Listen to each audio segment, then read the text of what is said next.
আসসালামু আলাইকুম। শৈশব, পরিবার, সামাজিক প্রেক্ষাপট ও রাজনৈতিক পথেযাত্রা। বাংলাদেশের আধুনিক রাজনৈতিক ইতিহাসে খালেদা জিয়া এমন এক ব্যক্তিত্ব, যিনি একই সঙ্গে প্রভাবশালী, বিতর্কিত, শক্ত নেতৃত্বের প্রতীক এবং একটি যুগের রাজনৈতিক দ্বন্দ্বের কেন্দ্রীয় চরিত্র। তার জীবন বোঝার জন্য শুধু ব্যক্তিগত ঘটনাপ্রবাহ নয়, বরং তৎকালীন সামাজিক, অর্থনৈতিক ও রাজনৈতিক প্রেক্ষাপট বোঝাও জরুরি। জন্ম, পারিবারিক পটভূমি ও শৈশবের পরিবেশ। তিনি জন্মগ্রহণ করেন ১৫ অগস্ট ১৯৪৫ সালে তৎকালীন ব্রিটিশ ভারতের পূর্ববঙ্গে, বর্তমান বাংলাদেশের দিনাজপুর জেলায়। তার পরিবার ছিল মধ্যবিত্ত, ধর্মপ্রাণ, শিক্ষামুখী ও প্রথাগত সাংস্কৃতিক মূল্যবোধে বেড়ে ওঠা। পরিবারের নারী সদস্যরা ছিলেন পর্দানশীল, কিন্তু শিক্ষার প্রতি পরিবারে উৎসাহ ছিল। শৈশব ও কৈশোরকাল ছিল শান্ত স্বভাব, অন্তর্মুখী ব্যক্তিত্ব, প্রচারবিমুখ স্বভাবের অধিকারী। তিনি জনজীবন বা সংগঠন কেন্দ্রিক পরিবেশে বেড়ে ওঠেননি, বরং ছিলেন পারিবারিক, গৃহমুখী ও ব্যক্তিগত জীবনধারার মধ্যে সীমাবদ্ধ। কিন্তু ভাগ্যের বাঁক বদল ঘটে বিবাহের পর। জিয়াউর রহমানের সঙ্গে বিবাহ ও নতুন বাস্তবতার মুখোমুখি। তিনি বিবাহবন্ধনে আবদ্ধ হন সেনাবাহিনীর তরুণ অফিসার জিয়াউর রহমানের সঙ্গে।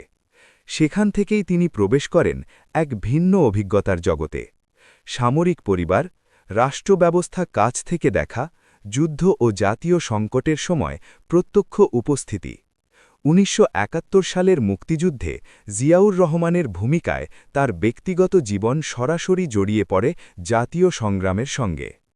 যুদ্ধোত্তর সময় রাষ্ট্রীয় ক্ষমতার পালাবদল, সামরিক ও রাজনৈতিক সংকট, অভ্যুত্থান পাল্টা অভ্যুত্থান, এসবের ফলে তিনি ধীরে ধীরে রাজনীতির এক অনিবার্য পরিমণ্ডলে প্রবেশ করেন। জিয়াউর রহমান রাষ্ট্রপতি হওয়ার পর তার সামাজিক উপস্থিতি দৃশ্যমান হতে থাকে। তবে তিনি তখনও সক্রিয় রাজনৈতিক চরিত্র নন।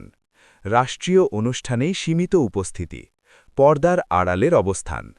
কিন্তু ১৯৮১ সালের ঘটনা সবকিছু পাল্টে দেয়। জিয়াউর রহমানের হত্যাকাণ্ড ও জীবনের মোড় পরিবর্তন। চট্টগ্রামে একদল সামরিক কর্মকর্তার অভ্যুত্থানে জিয়াউর রহমান নিহত হন। এটি ছিল ব্যক্তিগতভাবে গভীর শোক, পারিবারিক বিপর্যয়, রাজনৈতিক শূন্যতা সৃষ্টি। তখন বিএনপি নেতৃত্ব সংকটে পড়ে। দলের প্রবীণ নেতারা তাকে সামনে আনেন, সহানুভূতির প্রতীক হিসাবে, সংগঠন ধরে রাখার মাধ্যম হিসাবে, রাজনৈতিক ঐক্যের কেন্দ্রবিন্দু হিসাবে। এখান থেকেই তার রাজনৈতিক জীবনের আনুষ্ঠানিক শুরু। বিএনপির নেতৃত্ব গ্রহণ ও রাজনৈতিক ব্যক্তিত্ব হিসাবে উত্থান। ১৯৮৪ সালে তিনি আনুষ্ঠানিকভাবে দলীয় চেয়ারপারসন নির্বাচিত হন।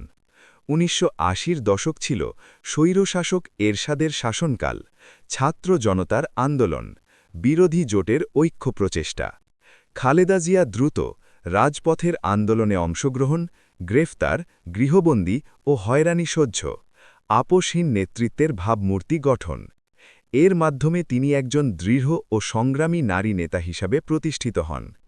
এই পর্যায়ে তার রাজনৈতিক ব্যক্তিত্বের তিনটি দিক সুস্পষ্ট হয়ে ওঠে: নীরব কিন্তু কঠোর সিদ্ধান্ত গ্রহণকারী, প্রতিদ্বন্দ্বীমুখী ও আপোষহীন নেতৃত্বশৈলী, সংগঠন কেন্দ্রিক ক্ষমতার ভিত্তি গঠন। এটি ভবিষ্যৎ রাজনীতির জন্য ভিত্তি তৈরি করে। গণতান্ত্রিক রাজনীতির উত্থান, ক্ষমতায় ফিরে আসা ও শাসন দর্শন। ১৯৯০ সালের শেষভাগে দেশের রাজপথে তীব্র গণ আন্দোলন শুরু হয়। এরশাদের পতনের মধ্যে দিয়ে পুনরায় গণতান্ত্রিক প্রক্রিয়া ফিরে আসে। এই পরিবর্তনের অন্যতম নায়ক ছিলেন খালেদা জিয়া, শেখ হাসিনা। দুজন একই মঞ্চে দাঁড়িয়ে আন্দোলন পরিচালনা করেন, যদিও ভবিষ্যতে রাজনৈতিক দূরত্ব বাড়ে। ১৯৯১ সালের নির্বাচন ও প্রথম নারী প্রধানমন্ত্রী। ১৯৯১ সালের সাধারণ নির্বাচনে বিএনপি সংখ্যাগরিষ্ঠতা পায়। তিনি শপথ নেন বাংলাদেশের প্রথম নারী প্রধানমন্ত্রী হিসেবে। এটি ছিল দক্ষিণ এশিয়ার নারী নেতৃত্বের শক্ত প্রতীক। রাষ্ট্রীয় ক্ষমতার কাঠামোয় নারীর দৃশ্যমানতা, রাজনৈতিক সংস্কৃতিতে নতুন মাত্রা। তার প্রথম শাসন মেয়াদে কয়েকটি বড় নীতিগত সিদ্ধান্ত গৃহীত হয়। রাষ্ট্রপতি শাসন থেকে সংসদীয় ব্যবস্থায় প্রত্যাবর্তন, প্রশাসনিক বিকেন্দ্রীকরণ প্রচেষ্টা, অর্থনীতিতে বাজারমুখী সংস্কার, বেসরকারীকরণ নীতি। এই পদক্ষেপগুলো একদিকে অর্থনৈতিক প্রবৃদ্ধি ত্বরান্বিত করে, অন্যদিকে বিতর্কও সৃষ্টি করে। বিরোধী দল ও রাজনৈতিক সংঘাত। বাংলাদেশের রাজনীতিতে একটি প্রবণতা তখন স্পষ্ট হয়ে ওঠে। পার্লামেন্ট বয়কট, সাধারণ ধর্মঘট, হরতাল, দলীয় সংঘর্ষ। রাজনীতিতে সমঝোতা নয়, বরং প্রতিদ্বন্দ্বিতা, আলোচনার বদলে আন্দোলন। এই ধারা শক্ত হয়। এটি দেশের গণতন্ত্রের জন্য একদিকে প্রাণচাঞ্চল্য তৈরি করলেও অন্যদিকে নীতি নির্ধারণ প্রক্রিয়া ব্যাহত, প্রশাসনিক স্থবিরতা সৃষ্টি, মেরুকরণ তীব্রতর। এটি পরবর্তী 2 দশকের রাজনীতির ছাপ হয়ে থাকে। 2001 থেকে 2006 দ্বিতীয় মেয়াদ ও শাসন চ্যালেঞ্জ। দ্বিতীয় মেয়াদে অর্থনৈতিক উন্নয়ন সূচকে অগ্রগতি দেখা যায়। অবকাঠামো উন্নয়ন, রেমিটেন্স প্রবৃদ্ধি, গ্রামীণ অর্থনীতি শক্তিশালীকরণ। কিন্তু একই সময়ে সমালোচিত হয় দুর্নীতির অভিযোগ, প্রশাসনে দলীয়করণ, সন্ত্রাস ও জঙ্গিবাদ। আন্তর্জাতিক মহলেও প্রশ্ন ওঠে মানবাধিকার, আইন শৃঙ্খলা পরিস্থিতি। তার শাসন দর্শনের কিছু বৈশিষ্ট্য স্পষ্ট: জাতীয়তাবাদী রাজনৈতিক অবস্থান, শক্তিশালী দলকেন্দ্রিক কাঠামো, কঠোর প্রতিদ্বন্দ্বিতামূলক চর্চা। এই নেতৃত্বশৈলী তাকে জনপ্রিয় করেছে, ক্ষমতার কেন্দ্রে শক্ত করে দাঁড় করিয়েছে, একই সঙ্গে প্রবলভাবে বিতর্কিতও করেছে। রাজনৈতিক দ্বন্দ্ব, তত্ত্বাবধায়ক সরকার সংকট, মামলা ও কারাবাস।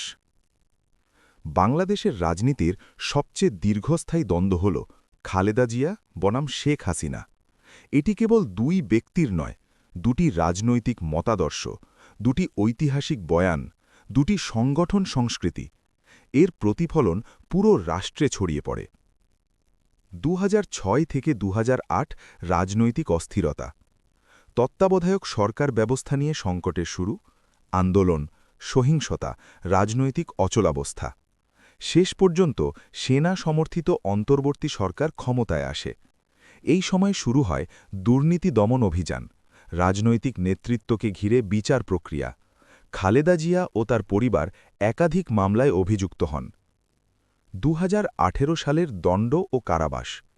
তিনি একটি দুর্নীতি মামলায় দণ্ডপ্রাপ্ত হয়ে কারাগারে পাঠানো হন। সমর্থকদের মতে এটি রাজনৈতিক হয়রানি, নির্বাচনী প্রেক্ষাপট নির্ভর।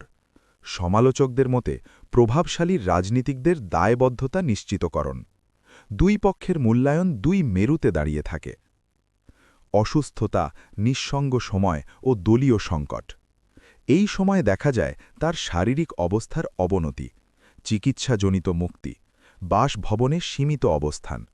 দলীয়ভাবে নেতৃত্ব সংকট, প্রবাসে থাকা তারেক রহমানের ভূমিকা, সাংগঠনিক দুর্বলতা, এগুলো বিএনপির শক্তিকে চ্যালেঞ্জের মুখে ঠেলে দেয়। তিনি কার্যত রাজনীতির কেন্দ্র থেকে দূরে, অথচ প্রতীকী নেতৃত্বের আসনে বহাল। এই দ্বৈত অবস্থানে তার শেষ জীবনের রাজনৈতিক বাস্তবতা। শেষ জীবন, মৃত্যু, উত্তরাধিকার ও ঐতিহাসিক মূল্যায়ন। দীর্ঘ অসুস্থতা, হাসপাতাল ও গৃহবন্দী জীবন, এইভাবে জীবনের শেষ অধ্যায় কাটে। তিনি মৃত্যুবরণ করেন 30 ডিসেম্বর 2025 সালে। তার মৃত্যু দেশের রাজনীতিতে আবেগঘন পরিবেশ সৃষ্টি করে। জাতীয়ভাবে শোক পালন করা হয়। সমর্থক ও সমালোচক উভয়েরই আলোচনার কেন্দ্রবিন্দুতে পরিণত হয়। রাজনৈতিক উত্তরাধিকার। তার উত্তরাধিকার বহুমাত্রিক। নারী নেতৃত্বকে রাষ্ট্র ক্ষমতার কেন্দ্রে প্রতিষ্ঠা, জাতীয়তাবাদী রাজনীতিকে সংগঠিত কাঠামোয় রূপ দেওয়া, গণতান্ত্রিক আন্দোলনের সংগ্রাম ও আপোষহীনতা। একই সঙ্গে রাজনৈতিক মেরুকরণ, সংঘর্ষমুখী দলীয় সংস্কৃতি, ক্ষমতার দ্বন্দ্বের প্রাতিষ্ঠানিক রূপায়ণ, এই সমালোচনাও জোরালো। ভবিষ্যৎ রাজনীতিতে পরিবারের ভূমিকা। তার ছেলে তারেক রহমান এখন বিএনপির শীর্ষ নেতৃত্বে, ফলে তার পরিবারের রাজনৈতিক প্রভাব ভবিষ্যতেও অব্যাহত থাকার সম্ভাবনা প্রবল। ঐতিহাসিক মূল্যায়ন, দ্বৈত চরিত্রের প্রতিচ্ছবি। ইতিহাস তাকে দেখে একদিকে শক্তিশালী নারী নেতা, সংগ্রামী রাজপথের প্রতীক, রাষ্ট্র পরিচালনায় দৃঢ় নেতৃত্বধারী, অন্যদিকে মেরুকরণকারী রাজনৈতিক চরিত্র, তীব্র প্রতিদ্বন্দ্বিতার কেন্দ্রবিন্দু, বিতর্কিত শাসন প্রক্রিয়ার নায়ক। এই দ্বৈত মূল্যায়নে তাকে জটিল ও বহুমাত্রিক রাজনৈতিক ব্যক্তিত্বে পরিণত করেছে।